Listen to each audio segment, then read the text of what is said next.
Hello everybody, Don here. In this episode of The Naturalist, we're going to take a walk around Davey Woods State Nature Preserve. This is a roughly 100-acre woodlot that's classified as old growth forest, and it's been established for about 30 years now, and it's a beautiful site in Champaign County, Ohio, to look at large trees, large and old trees. So let's take a walk around Davey Woods.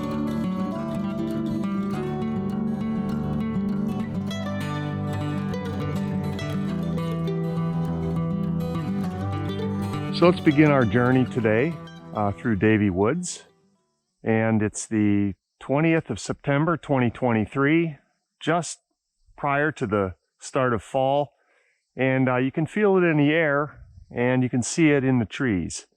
The trees are just starting to turn some of their fall colors. They'll be quite brilliant in about 2 to 3 weeks from now. But there are hints of yellows and oranges and reds starting to show up in our trees here. So we'll talk more about that process as we go. So Davey Woods has a couple of trails. One is about 1.6 miles, the longer loop, and then there's a shorter loop that's about half a mile long. And I think what we'll do is take the longer loop, because I know of some particularly interesting trees to look at along that route, and see what we see. And Davey Woods again is classified as an old growth forest, and what that means exactly is that a forest has been preserved quite well throughout human occupation, so to speak, and has not been majorly disturbed by human activities. And typically, it doesn't mean that humans can't have had any influence in the area, but that things like large trees have been maintained, that the forest is a mixed-aged forest with young trees, old trees, trees in the middle, and that there's some integrity in the forest habitats that have been maintained for a long time without, logging having occurred in a large scale, or agriculture or development or what have you. So here's the start where the trails basically start and end at Davey Woods. What we'll do is take the left side here and start our journey. There's some signage here at the start of Davey Woods. And again, Davey Woods was a preserve that was acquired jointly by the Nature Conservancy and the Davey Tree Company, a tree services company of which I know several employees. And so there's some signage here. It's now a state nature preserve, and nature preserves in the state are designated that because they protect exceptionally high quality habitats. Sometimes they contain rare or endangered species, and otherwise are sort of are more pristine sites in the state to try to preserve. They have extra protections typically. One example here in this sign is about trying to reduce the influx of invasive species. And there are lots of invasive plant species in Ohio that basically originate from elsewhere, have found their way here, and either on purpose or by accident, and when they get established in a new habitat, can cause a lot of ecological damage. Big ones in our area, this part of Ohio, are amber honeysuckle, garlic mustard, Japanese stilt grass, which are shown here on this sign. But there are lots of others. I'll point out those and maybe a few others along the way as I point out the good stuff that we want to protect and maintain. So let's start our walk.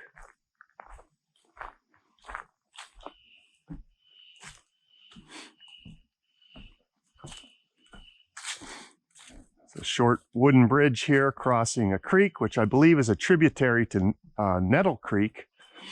It's pretty dry right now. There's a little bit of water running, but we have not had much precipitation lately. And while this time of year is normally fairly dry, it's kind of been exceptionally dry for the last month in this part of Ohio.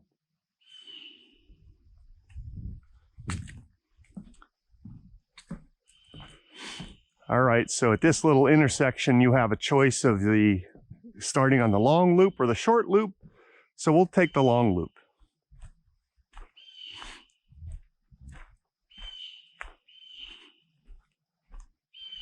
Again, it's still quite green. Trees are beginning to change for the fall, but it's still quite green in the understory here. Again, forests exist in layers. From the canopy, the very upper layer, to the understory, the forest floor layer, and everything in between. And so there are certain plants and trees that primarily occupy one or more of those layers. Some are restricted to only the understory, for example. And but that vertical layering of a forest is really important for biodiversity, for organisms that more or less specialize at living in different layers. That's even more extreme in forests with really large trees, like in the tropics, all right, or the temperate rainforests. I need to tie my shoe.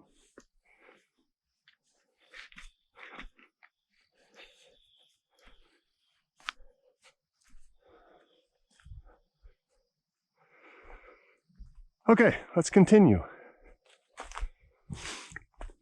It's a cool day today, maybe 65 degrees right now, heading toward a high of about 80. So it's actually still fairly warm for this time of year. What we're walking through now are abundant coverage of a plant called spicebush. And this plant is a native shrub.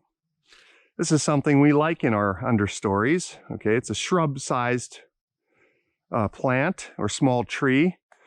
And it's named spicebush because if you take these leaves, which are very glossy, very smooth, and smash them up, you get a real strong aroma, pleasing aroma that people think is spicy. All right, so it's spicebush. You can also see the fruits that are being produced by the tree ripening. And these fruits are also have that spicy nature to them. Of course, these kinds of things are very important food sources for birds and other organisms, rodents, mice. And spicebush is something that we like to have in our forests. And it's the host plant for the spicebush swallowtail, for example, a beautiful black butterfly.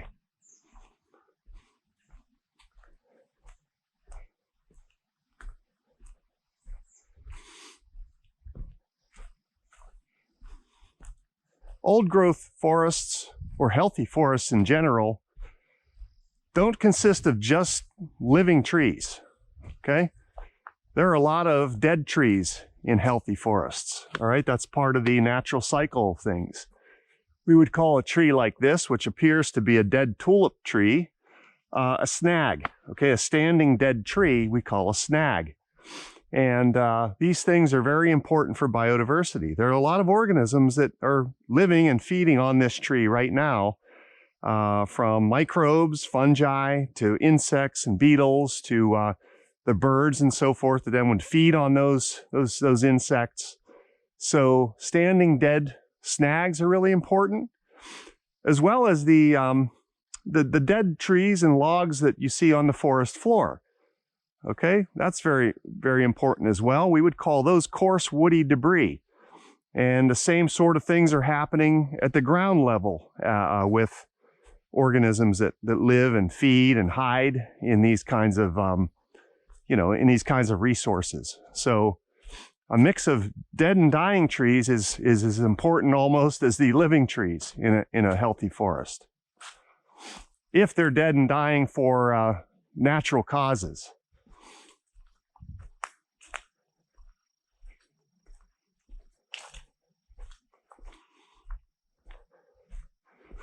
So we are in a section of this forest that's has some of the younger trees. We're not yet into the area that has the exceptionally large trees, so I'll withhold identifying those till we get there.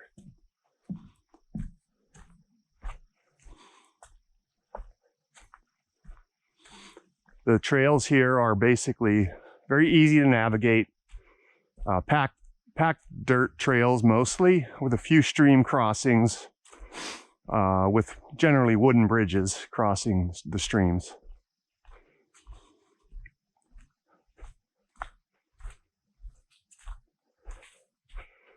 Or coarse woody debris.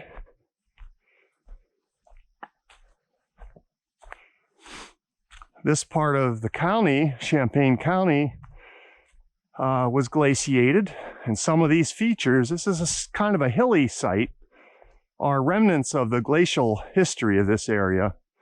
They were either moraines or eskers left by the melting of the glaciers, and that's occupied or co-occupied by large flat valleys nearby that have glacial outwash and so forth, where the melting of the glaciers has filled river valleys and created huge flat plains that, of course, now we farm quite a bit.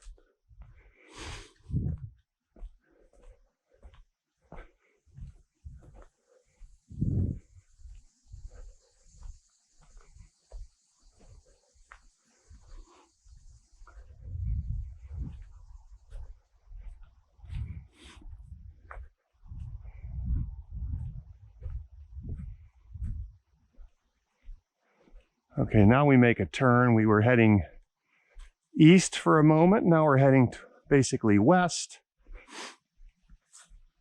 All right, we're in a little patch that has an interesting plant in it. This plant is called white snake root.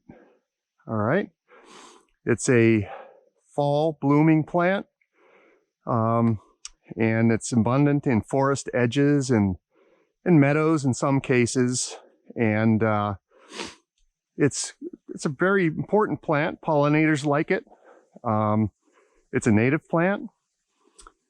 It is interesting in one regard, in that it is toxic.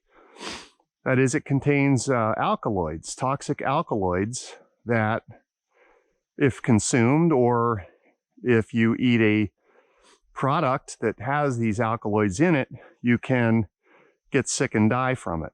All right. For example, when milk cattle would feed on these plants, they ingest these alkaloids, and the alkaloids end up in the milk. And if you consume, as a human, that milk, you can get something called milk sickness. Okay. And so that was a kind of maybe more of a problem in the past, but is still an issue now. So this is not the kind of plant you want in a pasture situation where cattle might feed on it, or other livestock. But it is a nice native plant that's we like in our forests and prairies and so forth. So this is white snake root. A number of its relatives are blooming at this time of year as well, like bonesets and mist flowers.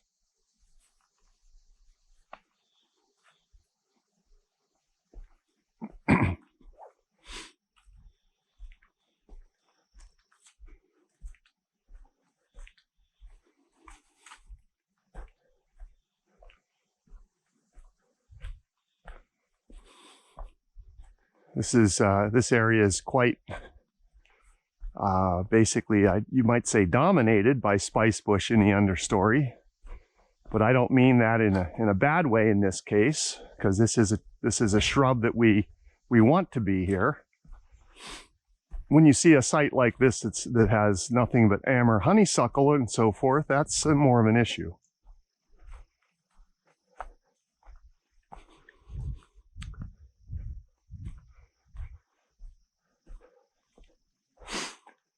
Well, here's an interesting grass. This is a woodland grass. Okay, it's called bottlebrush grass. And it produces a seed head with seeds with these very long bristle tips. And thus the name bottlebrush. Okay, so this is a native forest grass. Okay, it also has high ornamental qualities. You can grow this in your yard in patches and drifts, and makes for a really interesting, you know, aesthetic. So bottlebrush grass.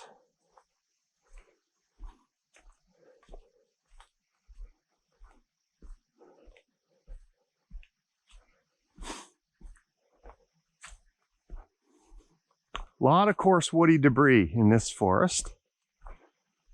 And what some of this is wind throw from either, you know, heavy windstorms, or occasionally in this part of the state, we have tornado activity, high winds seasonally. That always knocks down some trees. But a lot of the tree death in this forest, and I might as well talk about it right now, is because of the emerald ash borer, okay? Emerald ash borer is a beetle. It's an invasive beetle from Asia, China in particular, that targets ash trees. And we have several species of ash in Ohio, or we had, and that are susceptible to the feeding by this beetle. And this beetle has a lifestyle where the adults fly around and they identify an ash tree like this one, and they lay eggs on it, okay? And the larvae hatch from those eggs and burrow into the bark of this tree. And those larvae then feed within the inner bark, okay, feeding on what are considered the vascular tissues, the circulatory system of the tree, full of carbohydrates and proteins and water, and destroy cells as they do that, okay? And with a significant amount of feeding by these larvae, they will what's called girdle a tree. That is, they'll cut off the supply of resources from the shoot to the root in a tree, okay? And so what you're left with, you can see remnant. This is an old dead tree. It's still standing, okay? But these tunnels that you can see here are the former feeding tunnels of emerald ash borer, okay? If I peeled more of this, you'd see this all over this tree. And eventually a tree will die from that, okay? When it occurs at a significantly high enough level. All right, so this forest here at Davey Woods was formerly, ash trees were formerly very abundant in this forest. But most of the susceptible ash species here, like white ash and green ash, are dead now. And they're contributing to a lot of this coarse woody debris and standing dead snags, as I described. But eventually they're going to be gone. They'll rot away and they'll be gone. There still are young trees, okay? Offspring of these parent trees that are still here. And I'll point out some of those. But the large mature trees are largely dead. There is one exception to that. It's a species called blue ash. And whenever I come across one of those, I'll talk a bit about that. Okay, but this forest was heavily impacted by emerald ash borer.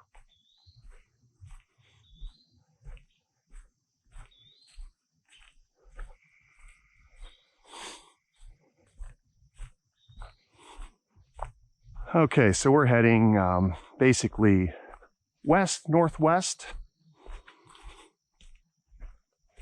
Nice flat section. We're sort of at the top of the little ridge that exists here.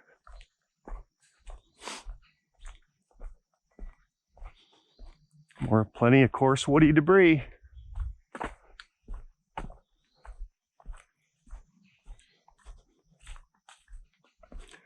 Here's a tree people in Ohio should recognize.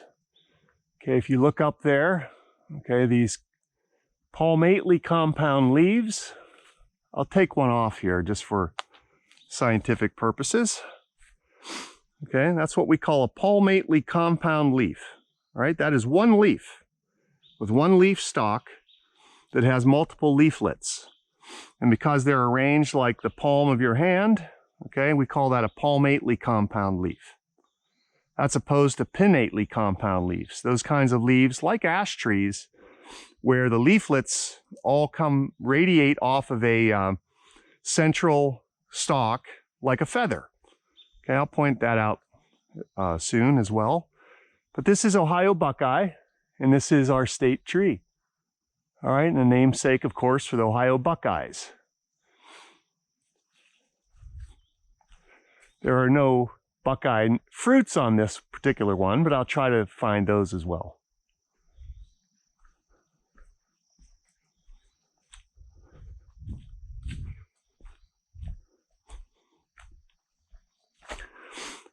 This spot is interesting. So what we're looking at here is a windblown tree, presumably, okay, that has been uprooted. It's now dead. And it often leaves behind a depression, okay, where the tree has, its roots have come out of the ground. That depression will fill with water sometimes. This one's dry, but we would call this a tip up, all right? And, those in the spring, for example, that depression can fill with water, and it can be a breeding site for frogs and salamanders and things like that. Okay, so these fallen trees that cause these tip ups can create these new, actually aquatic habitats in a forest, okay, which can be hard to come by in the top of a ridge, as you can imagine. The other thing that happens with tip ups is plants will grow on them. Okay, so here's part of that tipped up tree. Of course, some soil gets tipped up there as well, and plants get established on that. All right, so where there's a lot of soil, this one's lost a lot of the soil that would have been here. Where there's a lot of soil, we call that a tip-up mound. And those sites can be important places for plants to get established and start growing where they're a little bit out of the way of maybe things that are trying to eat them, like deer.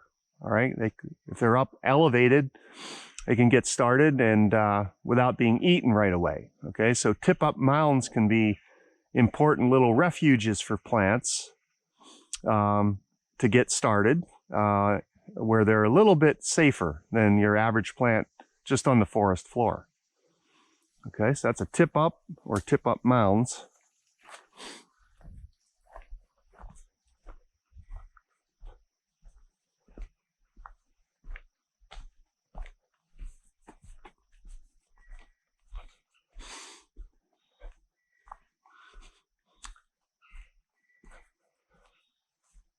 Okay, here's something we'll take a look at. Okay, not the tree in this case, but the vine that's crawling up the tree. Okay, this vine is a poison ivy vine, all right? And poison ivy, again, it exists kind of like as a little shrubby plant, but also as a vine.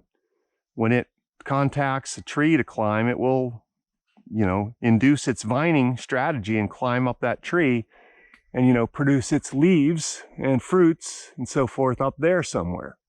Okay, so poison ivy, has these aerial roots, very similar to a plant called Virginia creeper. And anytime you see this, if it is poison ivy, you can get the rash by touching that vine. Okay, so you have to be aware of this kind of thing as potentially being a problem. Even if you don't see the poison ivy leaves, the leaves of 3 let it be, even if you don't see them, that root, that stem, and those aerial roots can contain the compounds that people react to when you get a poison ivy rash. So you have to be aware of these hairy vines, essentially, and just avoid them.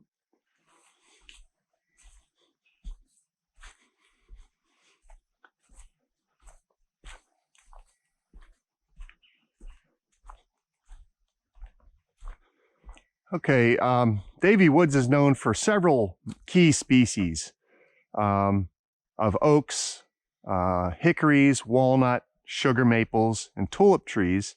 This happens to be a hickory. This is a shagbark hickory.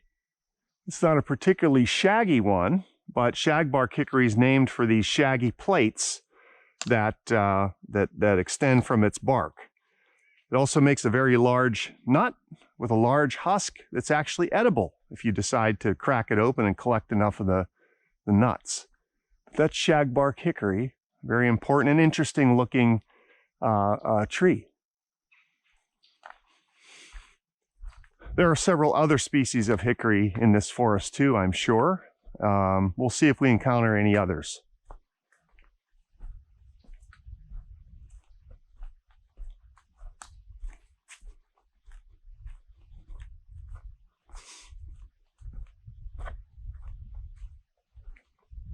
Here's one right here. Okay, just by the looks of this bark, you see it is not shaggy like the tree I just showed you. It's much tighter, grasps more tightly to the trunk, and just given, it's hard to see the leaves from here, all right? So, but given what it looks like from here, I'd say this is a pignut hickory, another common hickory in Ohio.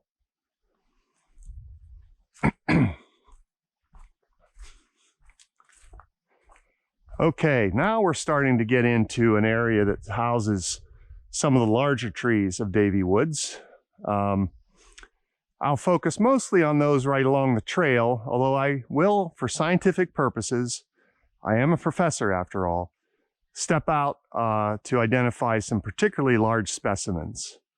Okay, but what you're seeing in front of me here and in the distance are tulip trees, okay? These trees are the giants of Davey Woods, and this species is the tree that gets the tallest in the eastern US. Okay, so this tree can reach heights of about 180 feet, which is the tallest tree in the eastern US. Okay, that's nothing compared to things like redwoods, which can be 200 feet taller than that, almost 380 feet. But nonetheless, these are our eastern giants, okay?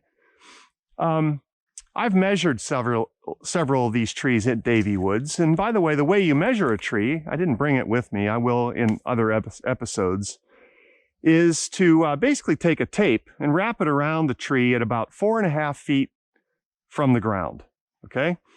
We call that in the trade diameter at breast height.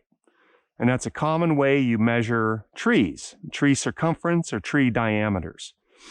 Why you do it at 4.5 feet is to basically get up away from what we call the root flare. Okay, that if you measured the diameter of this tree at the base, you could see it isn't completely reflective of what this tree actually is in terms of diameter, where the trunk straightens out.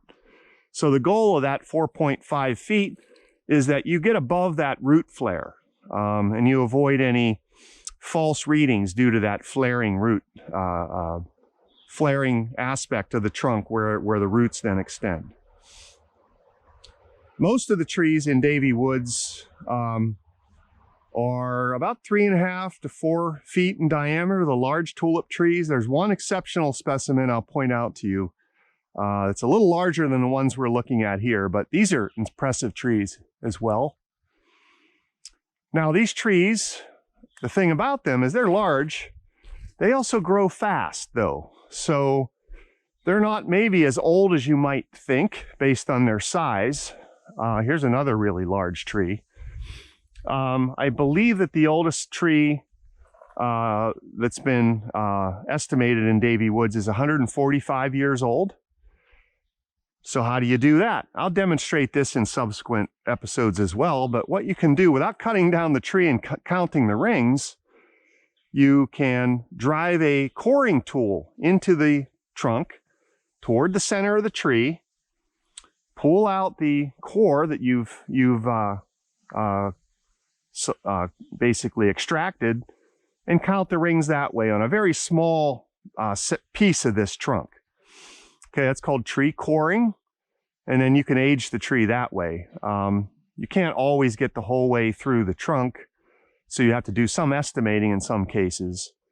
But that's a non-destructive way to age a tree, and that little hole that you create is really doesn't have an issue, doesn't cause an issue for the tree in terms of its health. So I'll demonstrate that process in a subsequent episode, but I believe that's how these would have been aged. Okay, so this is another nice specimen. Tulip trees, the wood is also valuable. It's a pale in color wood, and it's not your high quality lumber for cabinets and furniture usually, but it's a good structural timber. Okay, kind of a light, fairly strong wood. And so tulip tree. Of course, tulip trees, once I get up close to a leaf, are named by the look of their leaf. It looks like a tulip flower in profile.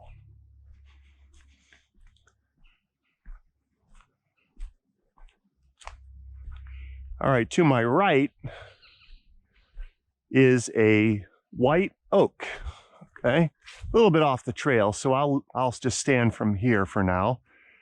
But this tree that I'm looking at is about the same size as the tulip trees. And while those things would have been aged at about 145 years old, a white oak grows a lot slower than a tulip tree. A white oak of a similar size, that tree is probably 250 to 300 years old, sometimes more. And that's because it grows much slower than, say, tulip trees.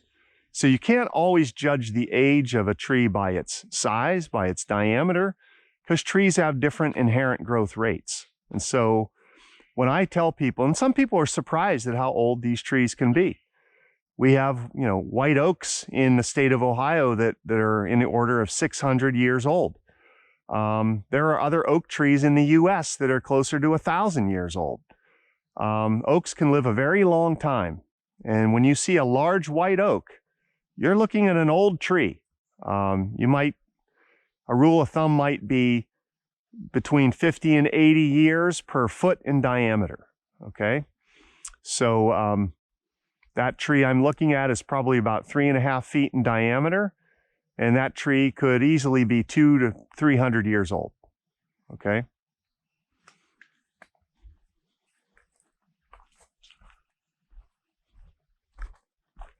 Okay, so we're going to start to descend a little bit from that little ridge top and walk up a stream valley, a little bit more of a stream valley, and look at more big trees.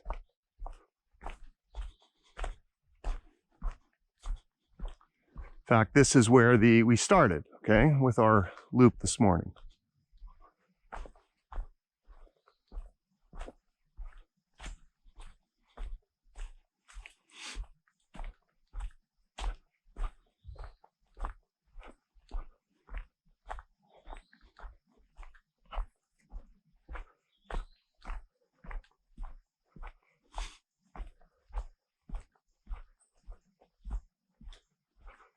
Okay, so we've descended now closer to the stream.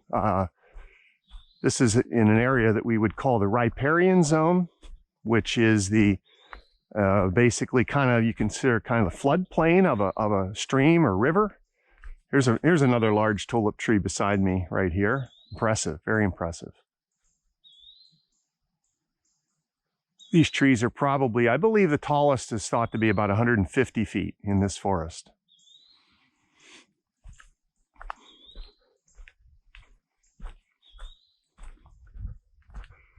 Okay, this riparian zone, again, is lined by large tulip trees. There were formerly large ash trees, again, in this forest. Some very impressive specimens that have been killed, unfortunately. Here's an ash tree snag right in front of me. You can see how large this one was, about 3 feet in diameter. Okay, so that would have been probably a large white ash. And these trees, because of this beetle, have gone effectively extinct and will become unimportant now in the timber industry and lumber industry. Of course, ash trees are famous as being the wood that was primarily used in baseball bats. Because of this issue caused by this invasive insect, wooden bat production has moved toward maple and other species, okay, because ash trees are getting harder and harder to come by. Ash wood is getting harder to come by. So this beetle has caused the most ecological and economic damage of any invasive insect that we've encountered in the U.S. Well, here's a relatively recent wind throw. Okay. So this one blew down in a recent storm.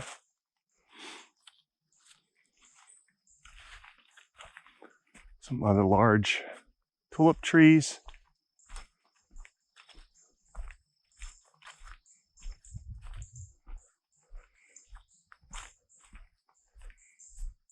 Beautiful, cool temperatures in this riparian area. I hear birds chirping, squirrels, chipmunks in the background.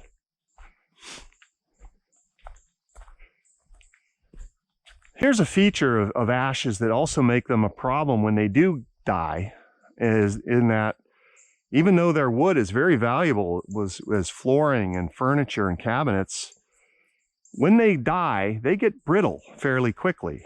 And in windstorms and so forth, they tend to break, okay? They don't uproot like we saw earlier with that tipped up tree. They tend to break. They get brittle and break off.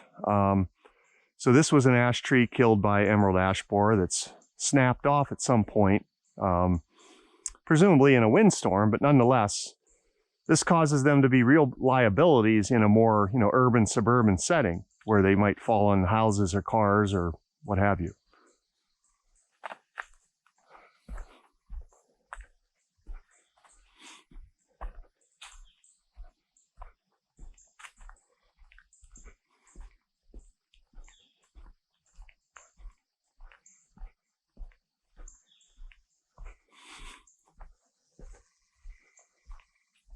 I hear tree frogs in the background. We'll see if we can get close to those.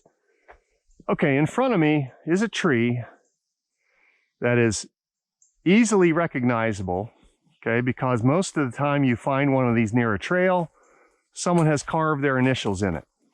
Okay, this is American beech, and it produces a very smooth bark that historically people have always carved initials and things in it, and it lasts a long time.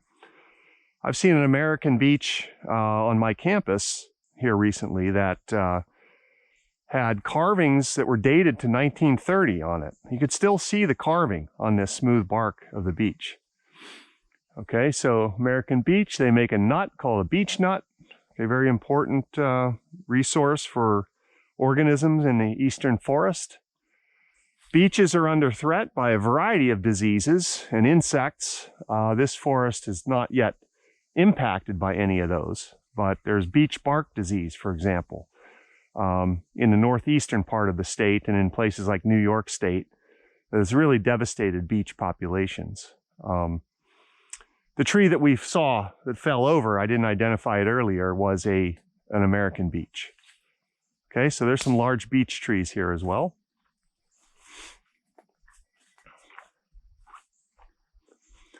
Let me point something else out at the base of this tulip tree. Again, this is another tulip. We've seen several of these already. But if you look at this tree and you look at the majority of the bark, it has this fairly deeply furrowed gray bark. But if you look at the bottom here, it's smoothed out. There's an area where it's smoother, okay? Looks like a lot of that bark has been removed or destroyed or something. That's actually a disease, okay? It's called smooth patch disease. And it's caused by a fungus that feeds on the outer bark layers of a tree. And sort of, they flake off. Okay, now, this fungus is not truly a tree pathogen in that it causes the death of the tree or even supposedly impacts its health. It's supposed to really have no effect on the health of the tree overall, because it's feeding only on the external, non-living or non-functional part of the bark. So it sort of occupies some space. It changes the appearance there of the bark a little bit, but it is not a pathogen, okay? But that's called smooth patch disease. And that can be on many different species of tree. Previously, ashes would have this disease quite a bit. Oaks can have it. Tulip trees can have it.